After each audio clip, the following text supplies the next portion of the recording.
এই যে কবুতরের ঘরে ওঠা শালিক পাখির বাচ্চাটা কত বড় হয়ে গেছে মাশাআল্লাহ। আসসালামু আলাইকুম, কেমন আছেন সবাই? আজকে আমি আমার ম্যাঙ্গোর পিতামাতার জন্য আর ম্যাঙ্গোর জন্য যে কলমির শাকগুলো আছে, কলমির শাকগুলো কিন্তু তাদের খাবারের জন্য নিয়ে যাব। আর এই শাক সবজিগুলো পাখির জন্য খুবই গুরুত্বপূর্ণ একটা খাবার। পাখিকে যদি এই শাক সবজিগুলো আপনি নিয়মিত না দিতে পারলেও যদি মাঝে মধ্যে সপ্তাহে 2 দিন 3 দিন দিতে পারেন, তাহলে পাখির জন্য অনেক উপকারী একটা বিষয় হয়ে দাঁড়াবে।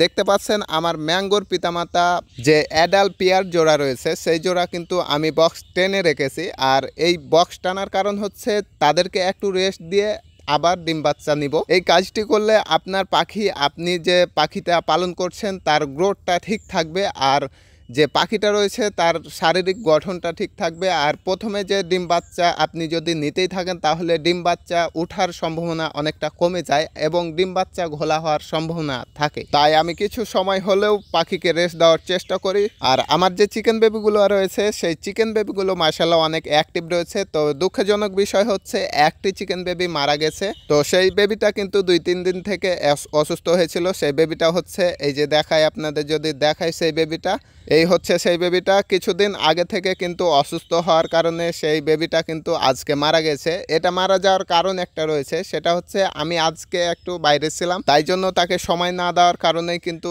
সেই বেবিটা মারা গেছে। তো আমি একটা জিনিস খেয়াল করেছি যে পশু পাখি থেকে সব কিছু যদি আপনি ভালোভাবে দেখাশোনা না করেন, তাহলে অবশ্যই এগুলো পালন করার মাধ্যমে কিন্তু আপনি আর্থিক সমস্যার সম্মুখীন হতে পারেন। তাই আপনাদের সাজেস্ট করব যে আপনার যে পশু পাখি পালন করেন, সেই পশু পাখিগুলো এক্সট্রা যত্ন আপনি নিয়ে থাকবেন, তাহলে আপনার পশু পাখি সুস্থ থাকার পাশাপাশি ডিম বাচ্চা প্রচুর করবে। তো আমার এখানে এই একজোড়া রেশার কবুতর রয়েছে, এগুলোকে কিন্তু আমি খাঁচায় রাখি, আর এগুলো খাঁচায় ডিম বাচ্চা করে থাকে। তো এখানে অনেকক্ষণ ধরে পানি না দেওয়ার কারণে তারা অনেক তৃষ্ণার্ত হয়েছিল। তো আরেকটি বিষয় হচ্ছে আজকে কিন্তু প্রচুর পরিমাণে গরম পড়ার কারণে কিন্তু এগুলো হয়েছে। তো এখন আমি চলে গেলাম, আপনারা জানেন যে আমার আগের যে ভিডিওটি আপনারা দেখেছেন, কবুতরের ঘরে একটা পাখির বাচ্চা ছিল, সেই পাখির বাচ্চাটা আপনাদের আজকে দেখাবো। সেই পাখির বাচ্চাটা আজকে কত বড় হয়েছে সেটাই আপনাদের দেখাবো। তাই জন্য আমি কবুতরের ঘরে উঠে গেলাম। তো কবুতরের ঘরে ওঠার পরে যে পাখির বাসাটা রয়েছে,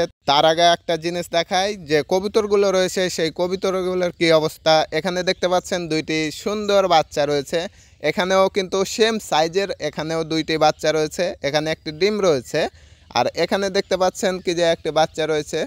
তো আমি প্রায় চেক করলাম, এখানে অনেক সুন্দর একটা ব্ল্যাক কালার বাচ্চা রয়েছে, এখানে ডিম রয়েছে, এখানে ডিম রয়েছে।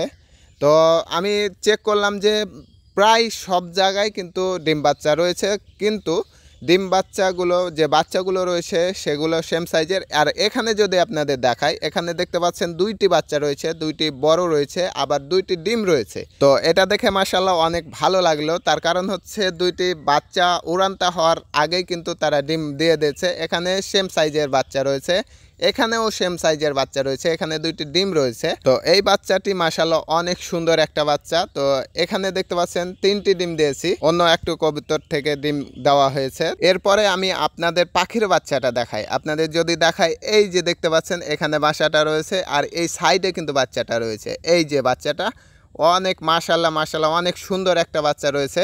তো আপনাদের দেখিয়েছিলাম যে এই বাচ্চাটা কত বড় হয়েছিল, তো আপনাদের স্ক্রিনে দিয়ে দিচ্ছি। তো দেখতে পাচ্ছেন কি যে কত ডিফারেন্স এই বাচ্চাটা ছিল।